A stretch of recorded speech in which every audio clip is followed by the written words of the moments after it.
Hello and welcome. I am Ben the Best 5 and you are watching yet another episode of my Kerbal Space Program playthrough. Now, in this episode we will in fact be heading to Eve on just a flyby. However, this is exciting because it's our first interplanetary um, transfer from planet to planet in Kerbal Space Program. And Eve, well, it's a damnedly difficult place to land on, but for a flyby or simple orbit, it's one of the easiest spots to get to. So I'm kind of glad that we got this mission up next. So we are going to in fact be sending 3 kerbals, so I'm using the Mark III command pod here to build the craft. And we're going to give it a docking port.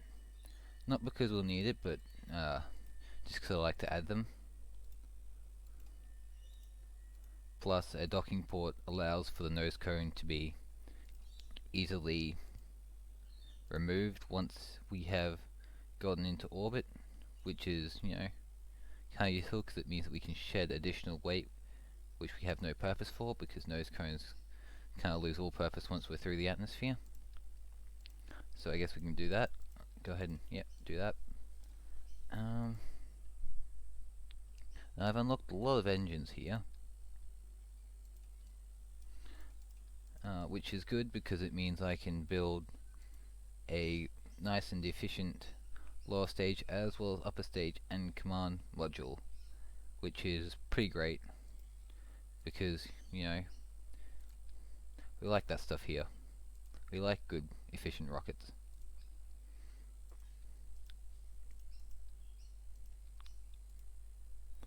We've also got some solar panels unlocked. Now, we won't need to retract them because we aren't going to be landing on Eve, particularly not in a craft like this. So as a result, we can just ditch those, and we can slap some batteries onto the side, I guess. Might as well, while I'm here, remember to add them to an action group. And yeah. Now for this mission, I am going to be attempting an upper stage recovery. That's right, the upper stage of this rocket.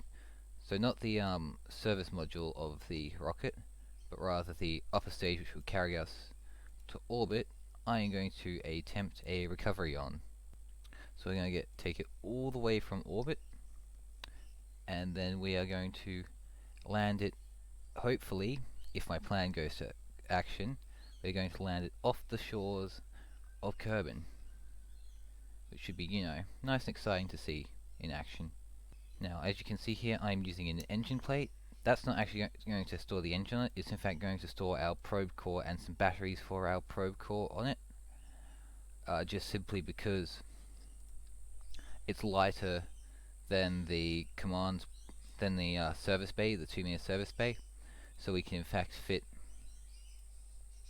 the stuff in there more efficiently and just cut down costs through that. So that's why I'm in fact using an engine plate there. And I just gotta make sure that when I attach an engine, it will in fact be able to get fuel to it. Now, it's not got fuel to it at the moment, and I don't think I can actually turn on that. So what I'm going to do is I'm in fact going to put that up there and not get in the way of the fuel flow. There we go. Very nice. Now I'm in fact also going to try and recover the lower stage of this craft, because we are getting to the stage where our craft is in fact going to be outside of the optimum range for a simple solid rocket booster disposable system. So as a result of that, we are in fact going to start building a craft which can in fact have a first stage recovery associated with it, which is very nice and cool because, let's face it, first stage recoveries are always nice to see. Alrighty, so here we have, that thrust to weight ratio is a bit high, but we'll manage to survive with it. I'll also add a thing here with some batteries and some lovely probe core, which we can use to guide it back down to the surface of Kerbin.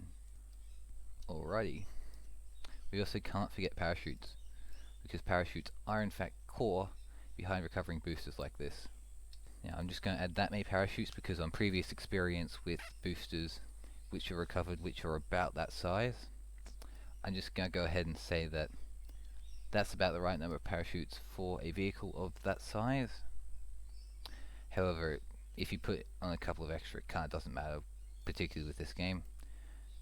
It just means, you know, longer falling times. And for this stage here, I'm going to add some drogue chutes, just in case, because the engine on that thing won't be powerful enough to perform a slowdown burn. So the drogue chutes are going to kind of operate as a cheap substitute to those, in a way, because yeah, drogue chutes will perform a kind of similar role. However, they're a lot less reliable, which can be a bit of a problem. So as a result, I try and avoid them, and I try and use a slowdown burn where possible. And we also need to make sure that we in fact include some science modules in this craft so that we can get some science from Eve's sphere of influence, but also the sphere of influence of the Sun, because of course to transfer into an Eve orbit we have to go through the Sun's sphere of influence. So as a result, we will be collecting some science from from space around Sun, which seems a bit like a funny biome, I guess, but hey, it's there, so we might as well use it. Also for this mission, I will in fact be bringing a scientist kerbal to reset those science things so that we can reuse the same modules, and I will also be bringing both Val and Jeb on our mission as pilots, because I want to try and level up Val as a pilot so that we can use her and Jeb together for something like a Apollo style lander and orbiter style landing on a planet or moon. So that, because such a approach, for example, is quite necessary if you're trying to land on somewhere like Eve, which is something we might be required to do later given our current mission. So because of that, I'd like two pilots which are capable of advanced maneuvering so that they can meet up in orbit and successfully perform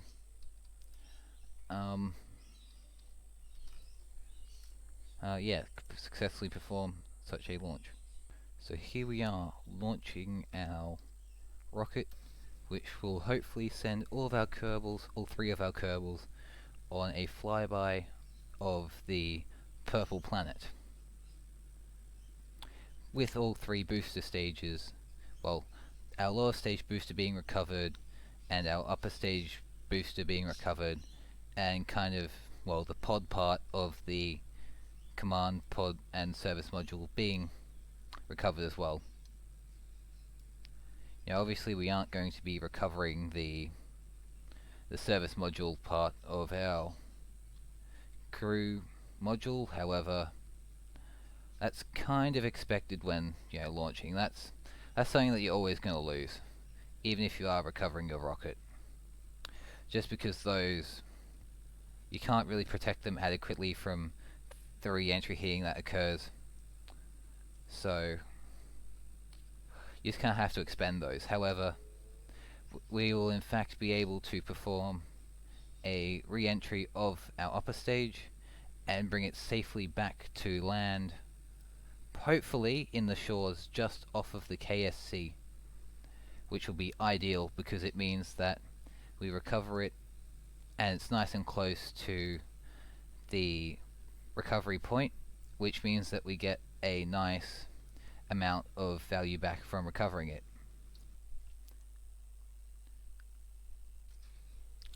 Alright, so that booster will continue on a suborbital trajectory and hopefully land somewhere in the ocean about there.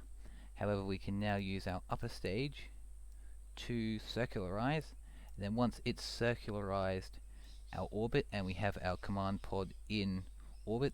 That command pod now should hopefully have enough fuel left over in it that it can then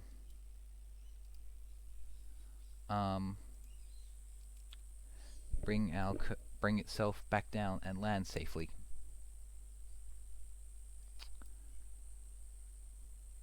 And getting some interesting readings from the burn time indicator. It's probably just a glitch there, but yeah. Alrighty.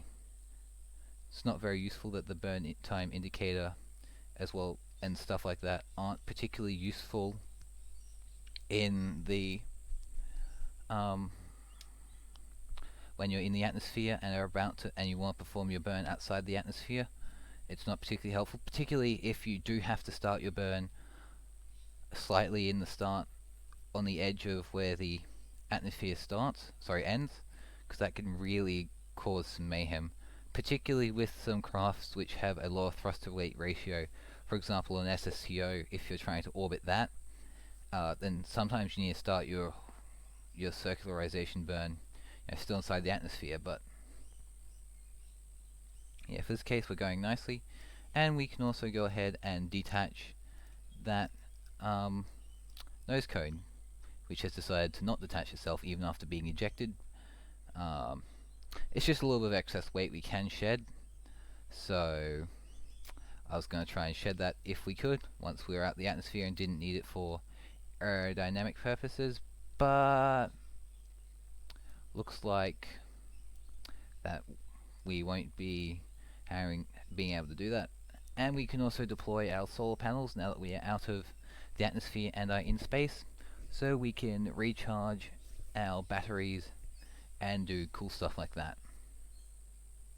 Because you need power to do stuff like science, and it wouldn't hurt to do stuff like recharge the batteries in the second stage, just because we might have to leave it up here for a little while we recover our other stage.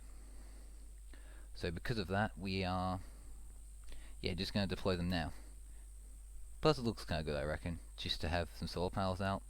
It looks spacey because most spacecraft do have solar panels, because solar panels are basically, if you want to generate power in space, you're either going to have to use solar panels or something like an RTG, and RTGs are pretty expensive, so as a result most craft, even in real life, use solar panels. Now we are going to switch crafts and recover our lower stage just by switching to it here. Alrighty, now we need to make sure that our craft is correctly facing retrograde, so that when we do attempt a slowdown burn, our slowdown burn is in the correct direction.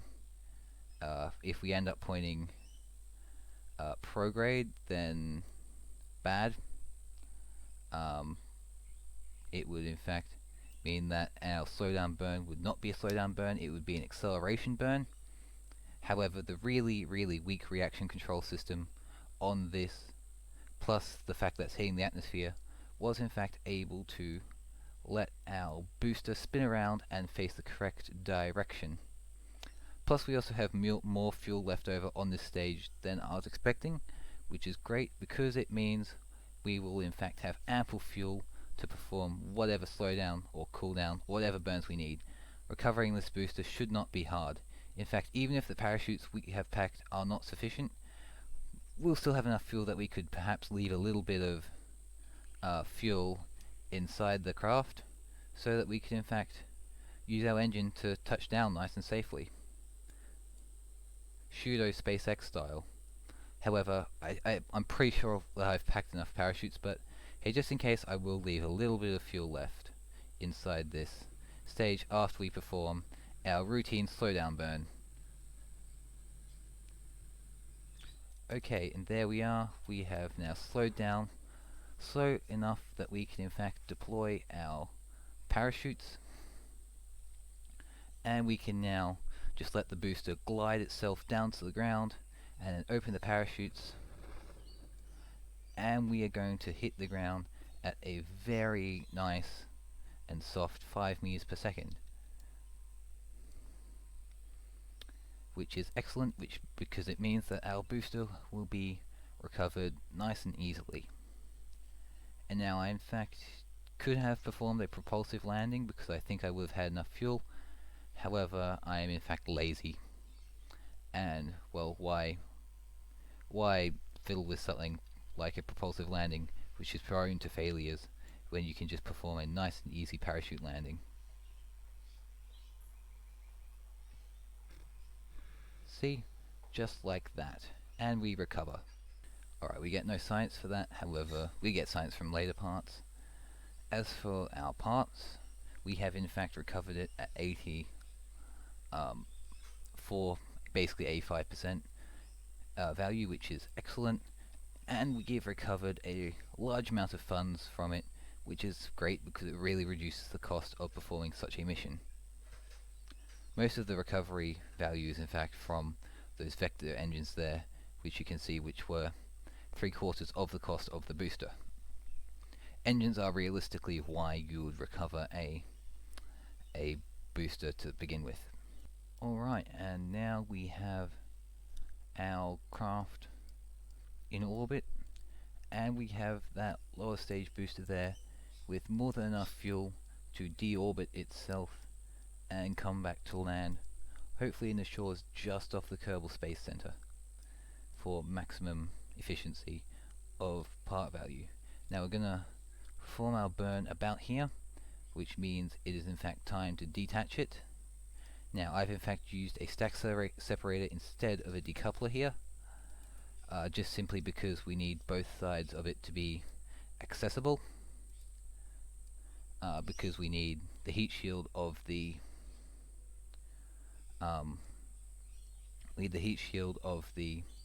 upper stage here to be usable, as well as the engine down there, so we couldn't really have either of them hidden behind a decoupler.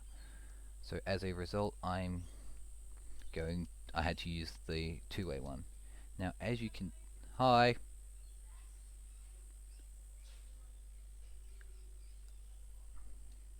As we can see here, we in fact don't have any control. Well, we have any control through, we only have a gimbalable engine as our control. So as a result, we will need to in fact rely on the gimbal of the engine to provide our steering. We're also spinning quite badly, so as a result we're just going to wait until our stage we might want to, for some reason, facing retrograde has in fact increased our orbit, which is in fact not what we want. For some reason facing, might be because I accidentally put the engine in backwards. Sorry, the probe core in backwards. Anyway, we just have to wait until we're facing prograde naturally, and then perform our burns there, which is definitely not ideal. However, it will get us down. See, we are already on a deorbital trajectory, and with a couple more engine puffs we will in fact be on our way down. For future versions of craft like this, I will in fact need to remember to add reaction wheels so that they can be controlled. Now we want it to face retrograde because that is the direction that our heat shield is in fact facing, and because we want our heat shield to take the force of re-entry, we in fact would like that part to be facing forwards.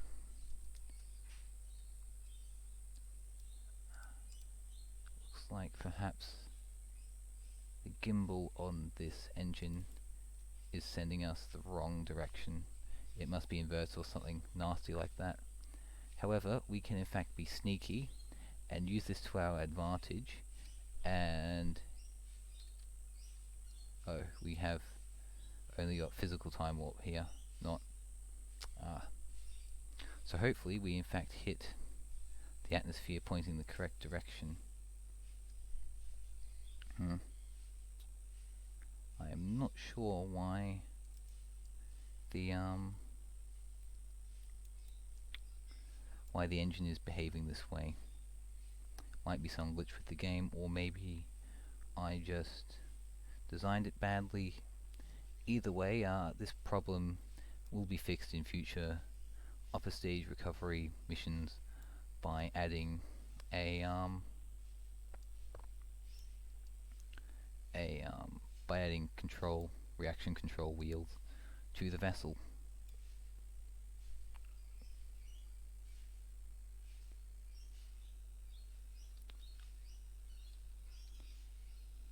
Yes, now I really do hope it does naturally want to bias towards the heat shield side, and re-enter that direction.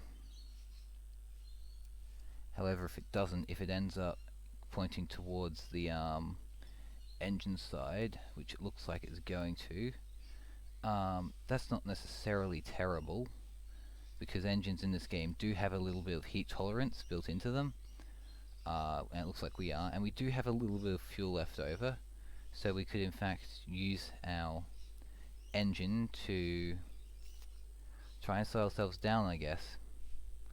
Although it won't be very successful because the engine is not powerful and is in fact vacuum optimized. Okay, there we go. We are in fact starting to burn up, so it's time to use our engine to slow down a bit. And it's in fact making us spin even harder.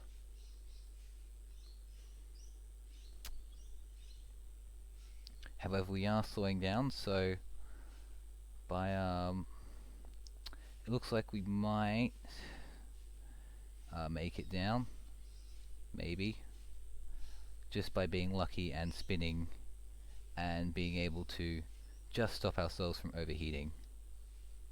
We in fact might be able to bring down this upper stage for an upper stage recovery which was, well, doomed. Well, not doomed, it's just not looking pretty good for it. And the plus side is, it is, hopefully, it is a rather small vessel, so hopefully the drogue chutes will in fact provide enough slowdown capabilities that we won't need to perform a slowdown burn. See, our drogue chutes are out, which should in fact slow us down and remove our need for something like a slowdown burn. Yep. Although we may not have needed it anyway because it is quite a small booster. So yeah, this upper stage is in fact going to make it all the way down to the ground and be recovered. You know, not quite as close to the KSC as I was hoping for. Yeah, we're a bit of a ways out, but you know, we're about as far away as most of my other boosters are when they land, so we should still get, you know, about 85% of the value back from a recovery, which is still pretty good and probably hopefully worth it. I'll have to do the maths and see if the cost of a heat shield and the probe core and the parachutes and stuff was less than that of the recovery. However, hopefully this should have in fact saved us money by doing upper stage recovery. Anyway, upper stage recovery is kind of cool anyway, so, and plus, you know, I do like to show off just a little bit, so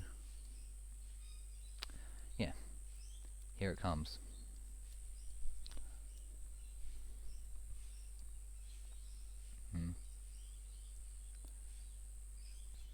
And splashdown. Aim it now. And there it is, splashdown. Recover, okay. A little bit of science, nice I guess. Now we get 10,000 funds. Most of it I'm going to assume was from our engine, the value of the engine. Nope. The parachutes apparently. Oh well. Yeah. I'll come back to you with an update probably in the next video if that was worth it or not. So here we have our capsule, which will carry our kerbals to Eve, or not to Eve, to orbit of, or flyby of Eve. Now Eve is in fact not at a transfer window at the moment, so we will in fact time warp our way until we have a transfer window. Now a transfer window for Eve is in fact about 10 degrees behind Kerbin. So what that means is to get to Eve, we want to draw a line from Kerbin to the Sun to Eve, and when that angle there is 10 degrees and it's Eve which is behind Kerbin, that's in fact when we are at an Eve window. So that's when we will perform our burn to head towards Eve. Alright, we are now at what is roughly an Eve transfer window of about 10-ish degrees. Well, I'm pretty sure the number's about 10. That just looks right. You can in fact go online and find nice drawings that tell you exactly how far where you need to perform burns, etc., for an ideal transfer window. You also don't have to perform a burn to a different distant planet using a transfer window. However, it does significantly cut down the delta V requirements. And the thing about getting to Eve is in fact you need to perform your burn to Eve on the light side of the planet, because Eve is in fact on the is close to the Sun, and you're basically burning, your burns are effectively relative to the Sun in a sense, which is why you in fact need a transfer window based on the Sun.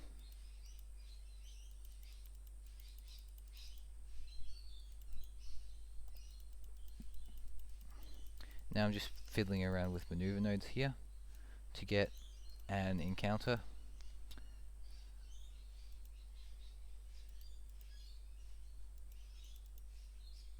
And moving in this direction is in fact bringing me closer to the target. Maybe it was this direction that was closer. Pretty sure it was this direction.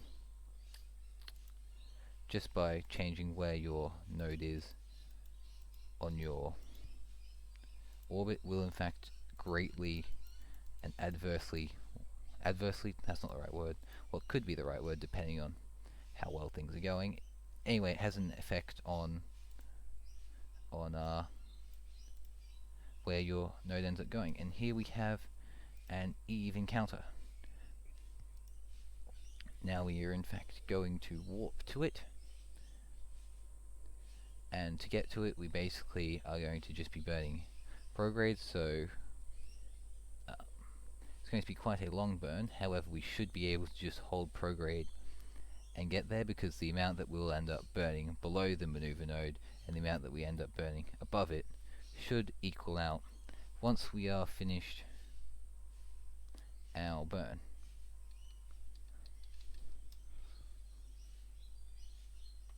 Particularly since we are quite close. Yeah.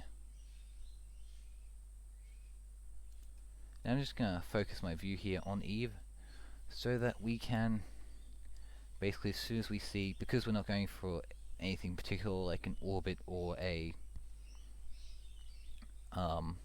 landing, we can in fact just wait until we have a line that flies across our screen here, similar to that of the dotted green one. So as soon as that happens, I know I can stop burning, so I'm going to turn off my engine and then get an encounter. Eve is in fact the planet which takes the least amount of delta V to get to from Kerbin. well, at least from a interplanetary transfer burn.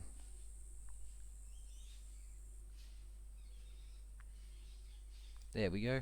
We in fact have our Eve flyby planned, so we can in fact now fast forward through time until we are in fact in orbit of the Sun, like we are here.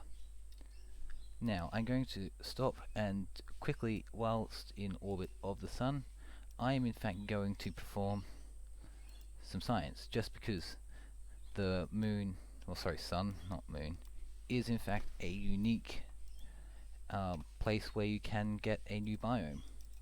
So as a result, I am going to do some science on my way to an Eve flyby, and then do some science in Eve orbit to maximize the amount of science that we can get.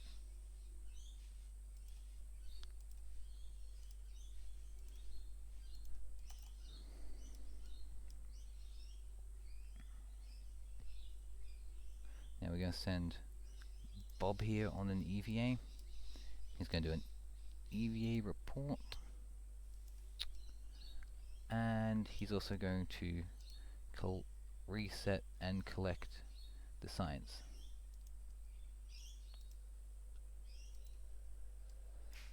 Because we need to restore it so that we can do the science a second time. Now I don't know why, but I guess it's a bit of an annoying thing that I do find myself doing. I in fact constantly put the science modules on the opposite side to the door. Don't know why, it's just a thing I do when I'm designing rockets, which means that we in fact have to go on EVA. However, if they were on the other side, then we could in fact just restore and collect from on the ladder, which would definitely simplify the whole process. However, I didn't, and it's not too much of an issue because EVAs are not a problem. So as a result, yeah, no issues here.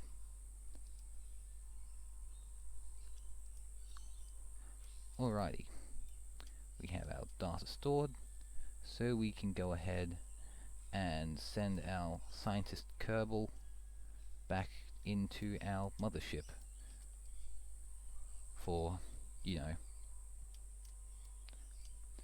Kerbals aren't made for re-entry, so he'll probably want to be inside the pod when we try and re-enter Kerbin, or else he'll be a very toasted green pile of mush, which quite frankly nobody here or at least on my save wants, because you know here we respect Kerbal's safety and lives, so as a result we will in fact not be murdering him. Crew report, very useful. And we'll EVA our scientist again, take the data and then store it. Now the reason we are doing this is because of the crew report. Yeah, the crew report will be overwritten. However, if you EVA your Kerbal, take the data and put it back in, the you can in fact perform a second crew report, which is just useful for the additional science. And now we can in fact time warp all the way to our Eve encounter, and then perform the rest of our science there, and then from our encounter we can then work out how to get home, which is definitely an important bit, because getting home, as well as bringing our brave Kerbals back to their probably loving families, we also get to bring our important science back home to unlock some more parts. You know, parts which could be used for, I don't know, a safer upper stage for recovery, you know, because that upper stage wasn't particularly safe. Now that we are in space above Eve, over there in the distance, barely visible, but that's okay, we are still inside its sphere of influence, which means we can perform a new set of science for some data, and science data from foreign bodies such as Eve here are worth, well, quite a lot compared to somewhere like Kerbin or the Mun or Minmus. And now we in fact need to send our scientists out now to collect the data again, because we will not be attempting to take our science modules back with us from orbit,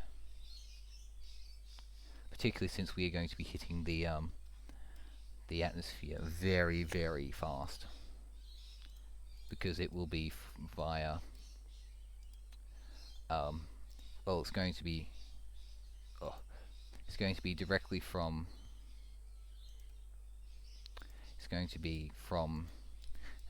from Sun.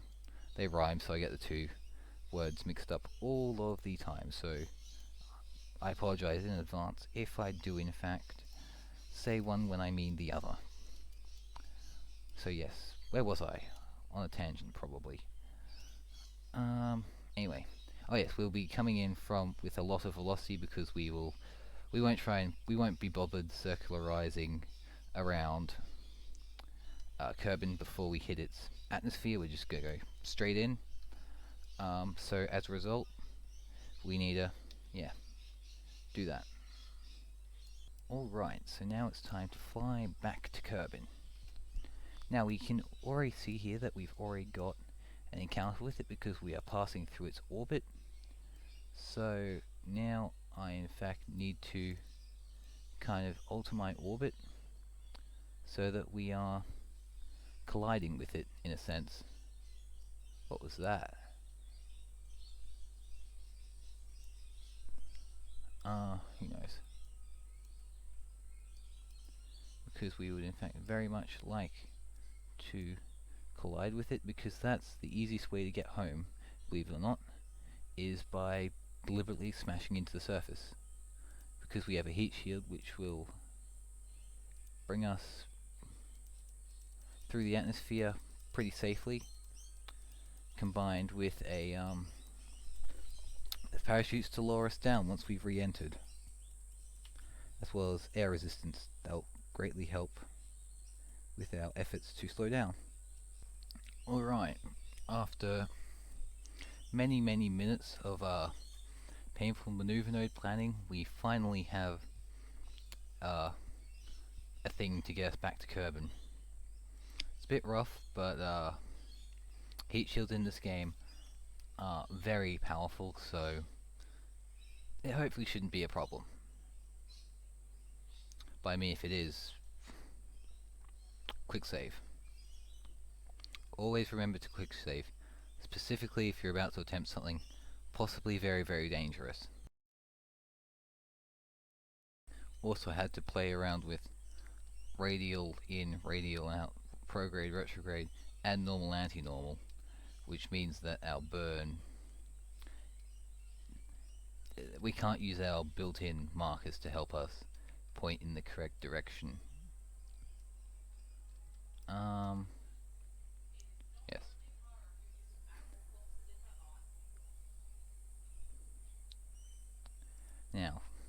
Now to think about it, adding a lab would have been pretty useful. Not so that we could farm science, although that would be useful, but I'm trying to avoid doing that. It would have in fact been useful because it would have meant that we could have then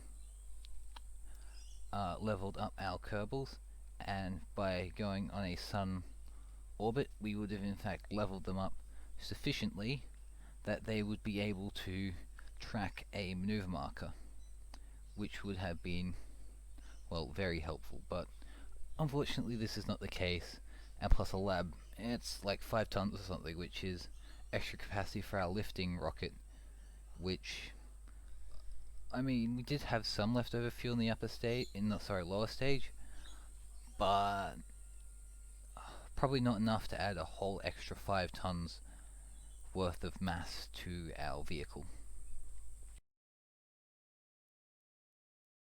I'm also glad that the Poodle is quite efficient, and I in fact decided to pack a lot of fuel, because we will in fact be using the majority of it, apparently, to get back.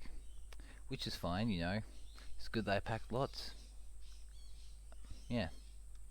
I mean, I could have gone for a more... I could have tried for even longer, but it did take me quite a while to get here. Particularly, yeah, finding this encounter was quite difficult just because I didn't leave Eve at a good transfer window to get back to Kerbin. However, you know, Kerbin it's kind of big, and I was able to get one, which means I will in fact be able to bring my kerbals home. And there we have it, a Kerbin collision, which is, well, what we want, because we want to collide, basically we want to collide our vessel into Kerbin. Now, to get there, it was quite difficult to get a very precise maneuver, because these things are quite tricky. What I did for the most part was I in fact used the RCS thrusters built into the pod. Where's my Kerbin encounter? Must be next orbit, great. Alright, anyway, so as I was saying, I used my RCS thrusters, and I just, because I couldn't move forwards or backwards, I in fact just used it to, the ones built into the pod, I switched between prograde and retrograde, and in doing that, I was in fact able to then like turn it on and off, and I was able to basically use that to randomly get a very precise encounter.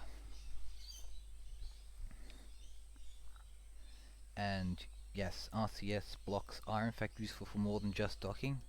They are in fact useful if you are trying to perform very precise maneuvers, because they don't generate much thrust, however they do produce a little, which is very useful, particularly when you need to only perform a burn which is like 0.1 meters per second of delta V.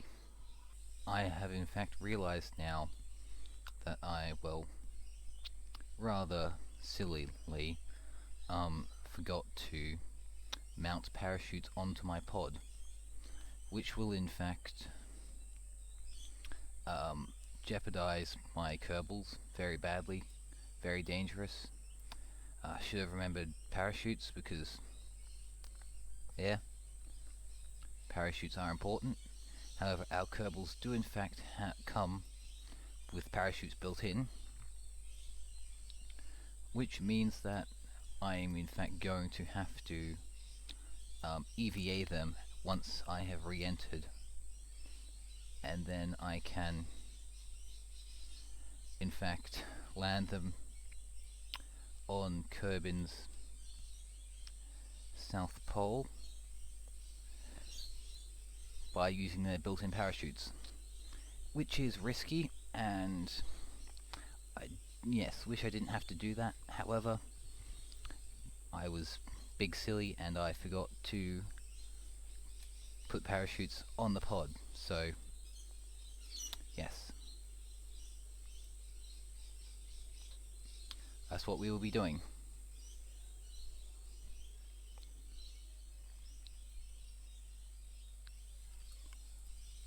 Slow down, damn it. Alright, Bob, you're first. Oh,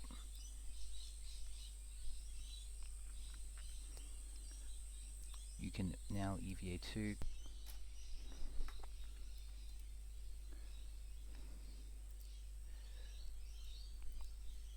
Alrighty, Jeb has successfully EVA'd out with the thing. Alright, you can deploy your parachute, deploy parachute, and deploy parachute.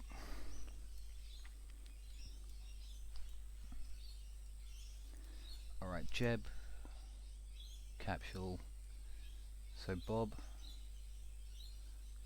Alright, so Jeb's going to hit the ground first, which means we're going to have to land him, then quickly switch to one of our other kerbals and then land them, and then switch to the last one and land them, and then pick them all up from the freezing Arctic waters.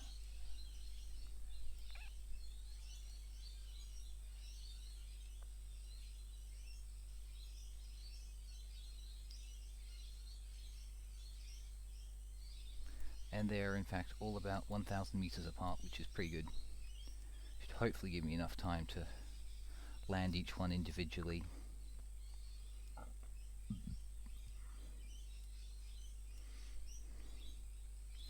The thing about kerbals and their parachutes is, well, yeah, their parachutes don't necessarily exactly work perfectly.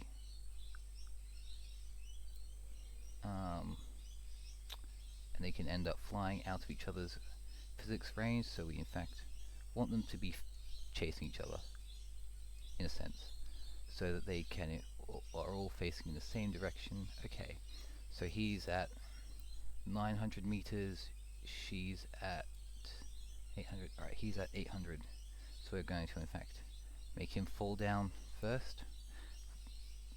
This is kind of bad, but it's also kind of important because we need to bring our kerbals down so that we can land them one at a time, and they can in fact use their parachutes to slow them down, as well as they can use them to speed themselves up.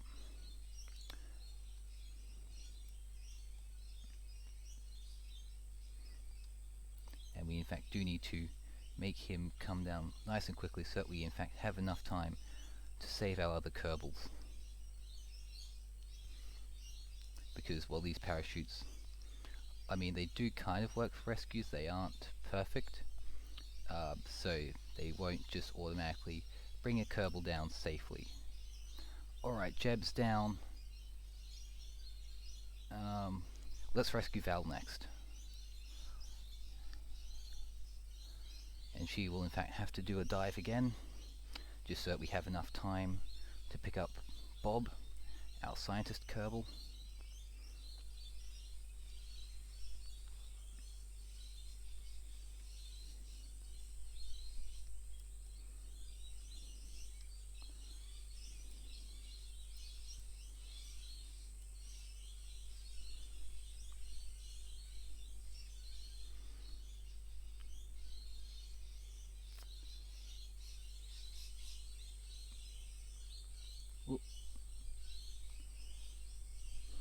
Alright, Val is down.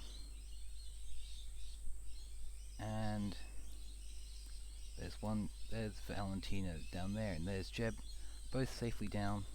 And now it's time to bring our last kerbal down, and we can in fact recover them all from the main screen. So yes, even if you forget to pack parachutes, you can in fact still safely bring your kerbals down by EVAing them and parachuting them down manually. Although, that being said, don't forget, it's better not to, because that is a lot safer than this. Plus, it's just more convenient, you know. We can now go ahead and recover Jeb, who has all of the science on him. So yes, we have gained a lot of science from doing that, from Jeb and his heroic saving of the data. He's now level 3, which is excellent because it means we can use all of the SAS helps from him, particularly the maneuver one. That's going to be very helpful in the future. And yes, we can go back now and save. And she is also now level 3, which is excellent because it means we now have 2 pilots which can both do target stuff, which means we can now do rendezvous style, Apollo style landings of stuff. So yes, thank you for watching. Always remember parachutes. Parachutes are very important. If you like the video, please do leave a like, it helps. Please comment if you want to say something. Yes, please subscribe. Subscriptions are helpful because they help boost me up YouTube's rankings. Anyway, thank you for watching. Yeah, remember parachutes, very important.